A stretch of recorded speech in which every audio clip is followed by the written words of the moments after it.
Today, I show you how to align parts and get them perfectly centered between two different axes. On here, as you can see, those are lined up exact, as well as these on the y-axis.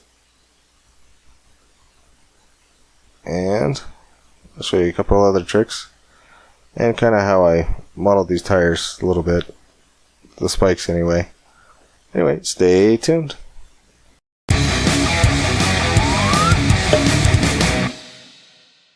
Hey everyone, this is Kevin with Inventimart, and today I'm going to be going over alignment and how I go through the process of aligning things when I have multiple objects.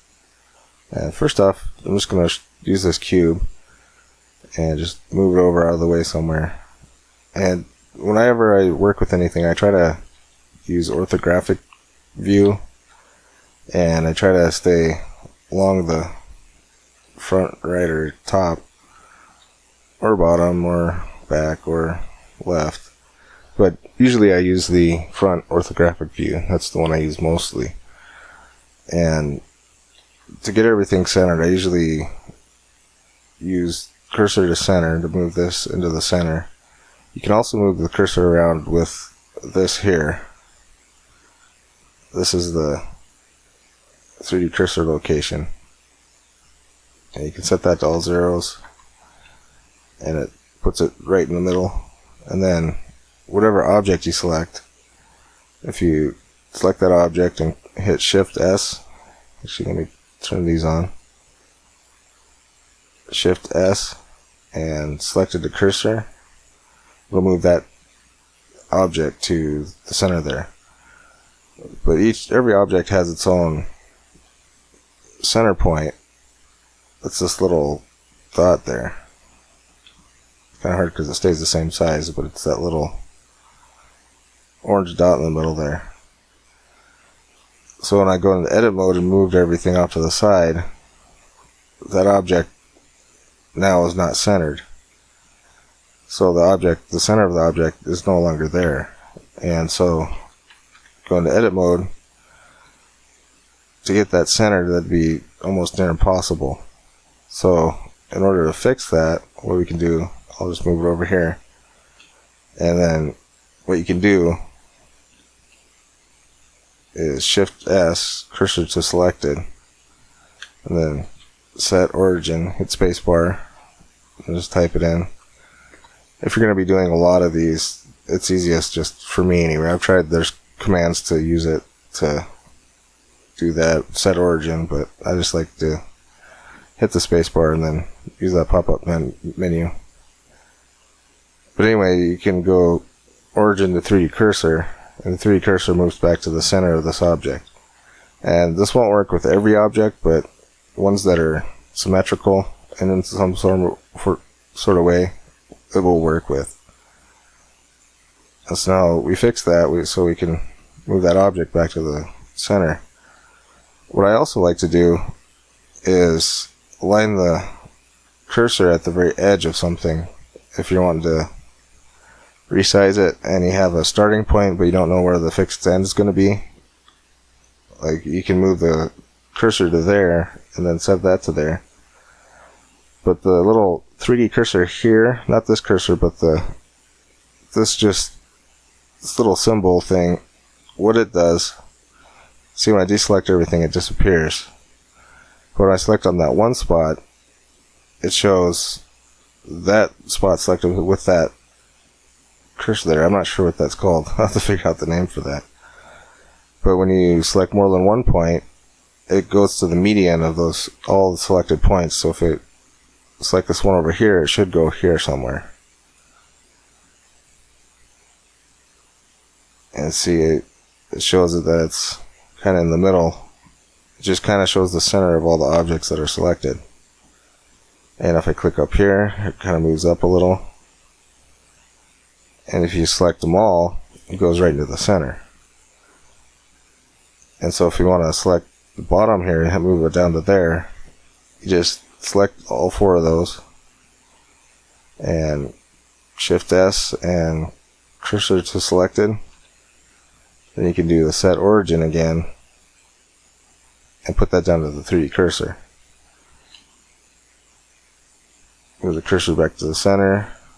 And so if you move that to the center of this box, will be exactly lined up on the center line. You can zoom in really far and see that it's right exactly lined perfectly on the line there. And that's kind of what I like to do if I'm building something. I'll give you an example here. I'll just show you how it works. So if I wanted to scale this up just on the z-axis, if I move it, it doesn't move on the end that has the pivot point there. It only moves, the other end moves, and that's because of where the origin point is. And if you scale it up on all of them, it stays there, but especially the Z, because that's where it's lined up at. And if you really wanted to, you could just select one spot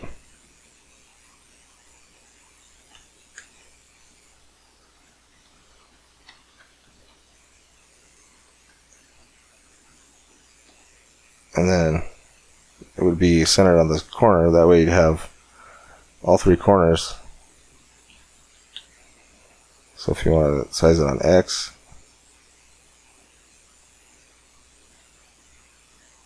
or Y, or Z, it's just going to stay exactly centered where it needs to be. And so another neat trick, I'm going to go ahead and delete this. I'll just create a cube. Let's say we have a car that we're working on. I'll just make something real quick.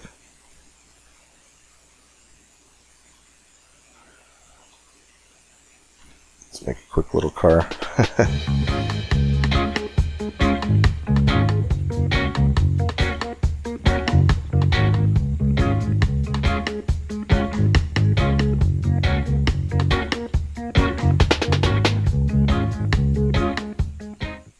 Oh, I didn't want to do that. I'm in the habit of deleting stuff lately.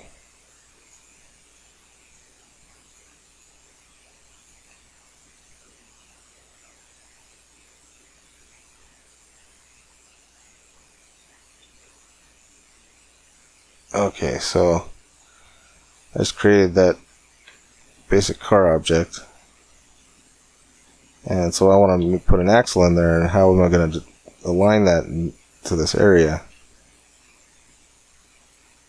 and how am I going to get that centered back in there, being that I deleted the object already on accident. I could undo it and just go back, but there's another way that I can get it lined up. So what you will want to do is every circle usually has even set of faces on it. Like this default one has 32, so instead of being able to select the entire circle, I can select that one and this one on the exact opposite ends, and it's going to pick the midpoint between these four different vertices, so it's exactly centered right there. So you can do the cursor to selected, then we can do that, and then selected to cursor. That puts it right in the center where it needs to be. And I can scale this down. This is just going to be an axle.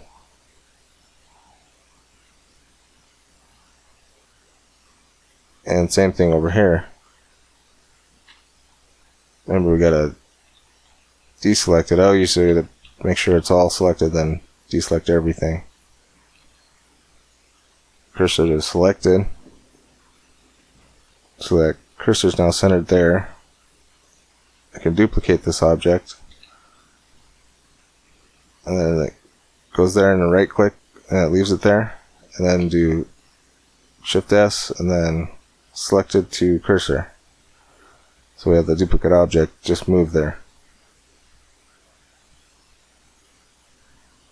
And so we basically have wheels, or the axles now.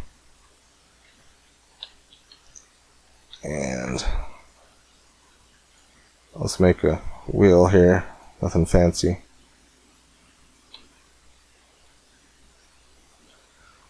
And let's say we want to get the wheel right on the edge of this I should make these the same length.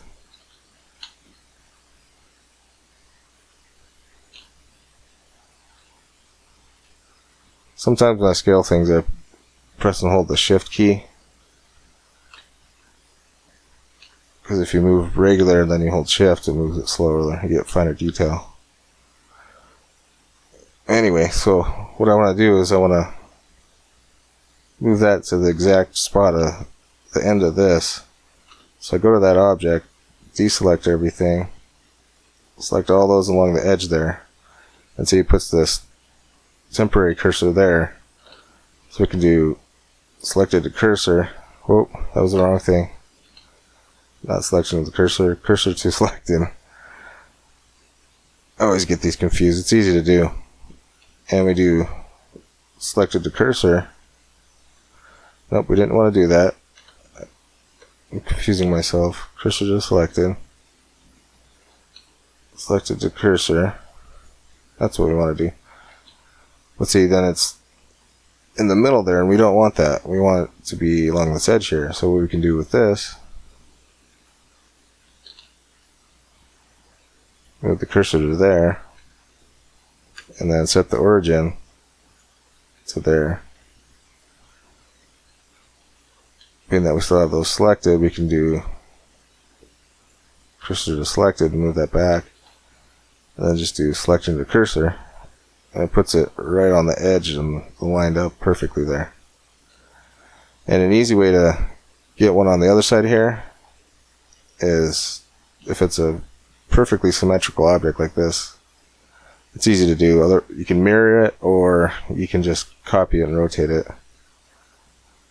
So I'm just going to Shift D, duplicate it, right click, so we got two copies there. And so what I can do is, this is the Y axis, and just click in there and press up arrow, and it moves it to the front. Delete the negative key, and it moves it to the other side. And we just rotate Z 180 degrees. And there you go.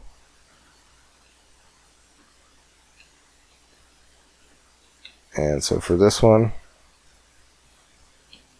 we can cursor to selected, duplicate this, selection to cursor,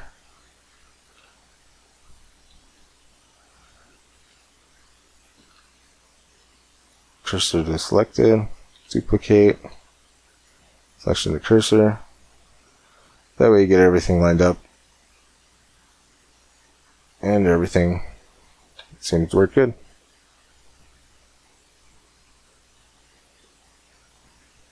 That's basically what I do for alignment. If it's like really precise alignment that I need to have, like say I want this lined up with the edge of the thing here.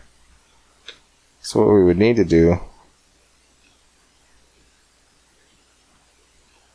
what I would do with that,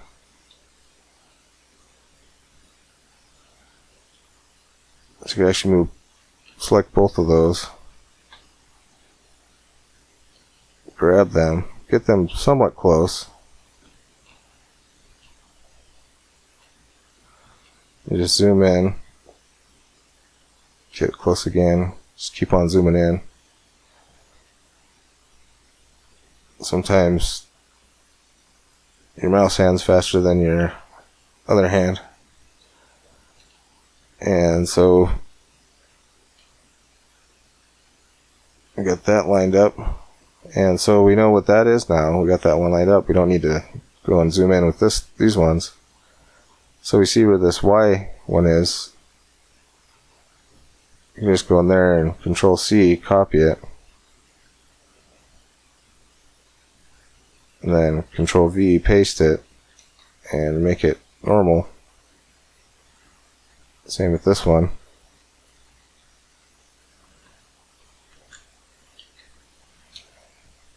And so that moved those in together. And so for this one,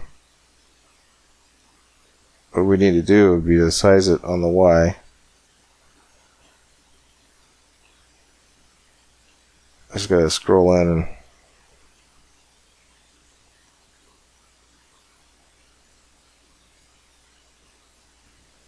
Zoom in as much as you can and align it with that.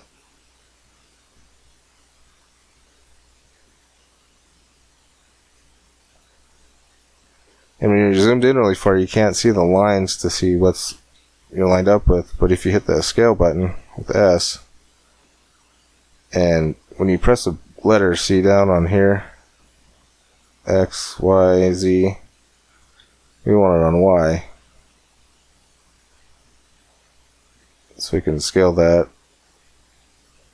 zoom in even more. Oh, it's pretty close. So now that's lined up with that exactly.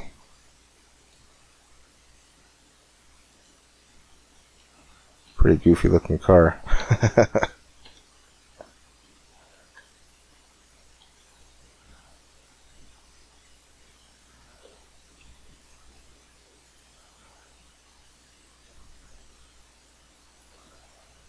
That's a little bit better.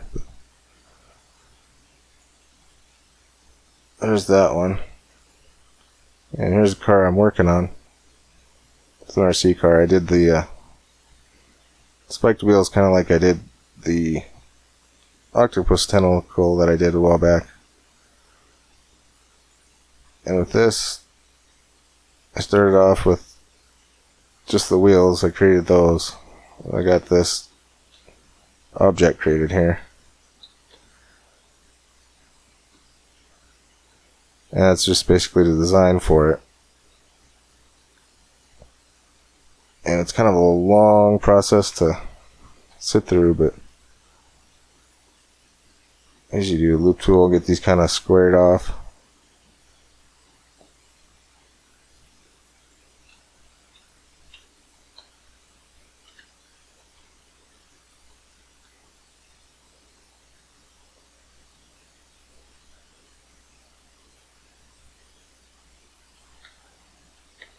Get that flat. And see, the scale's all wonky here, so what I like to do is hit Control A and scale, Control and see the rotation, Control A, rotation and scale, sets everything back to 0.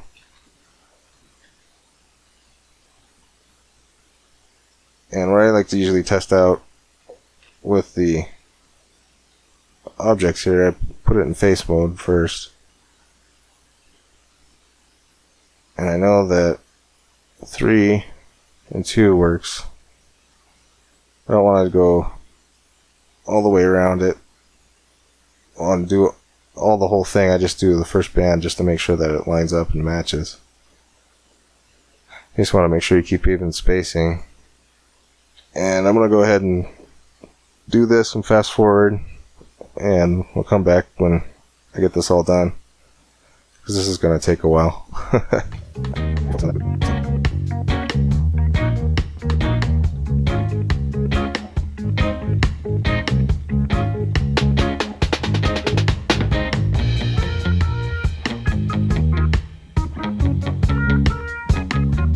Oh, so that didn't line up, so I'll go ahead and try something else, see if this lines up.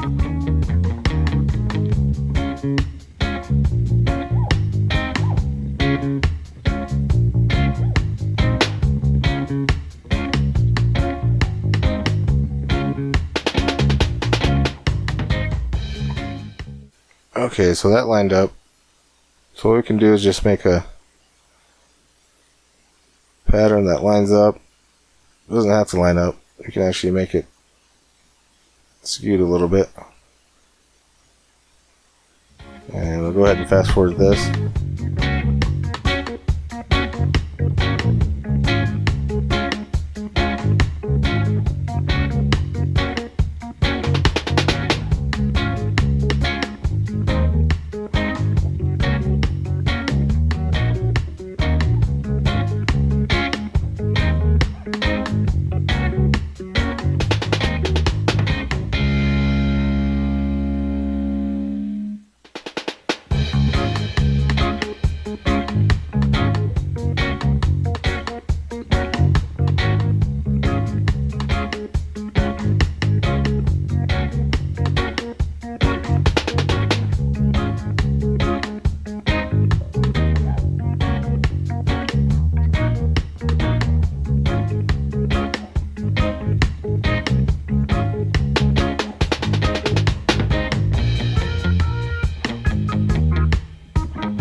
Okay, got everything selected. I'm going to go ahead and move this to, actually duplicate it and then move it to a different layer. Okay, duplicated it and move it to, oh, looks like that one's empty. So now we can do the, what was that, circle. And so created circles on all those, which is good. And you can do, make them as big as you want.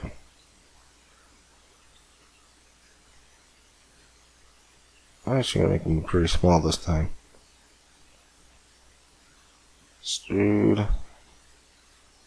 Or extract, I like to say extract sometimes.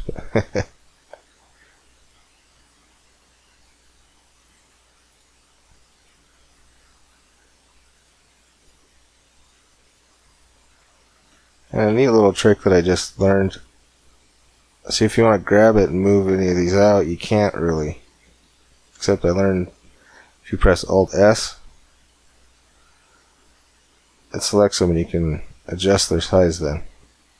What Alt+S does is it takes two different planes and it lets you grab and move it from that plane's face,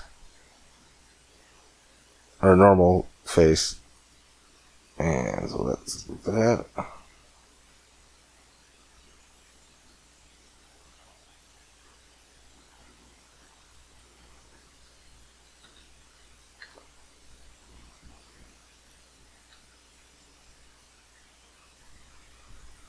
So that object and rendered view.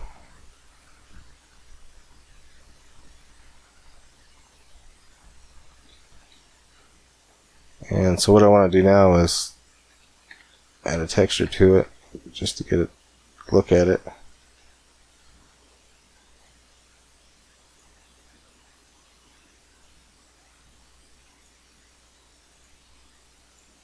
Assign that a material. Change that one to that material. On the edit view. And we have a finished tire.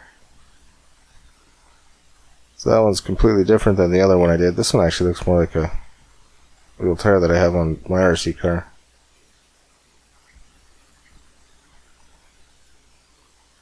I had a bunch of different tires. There's an earlier one I modeled.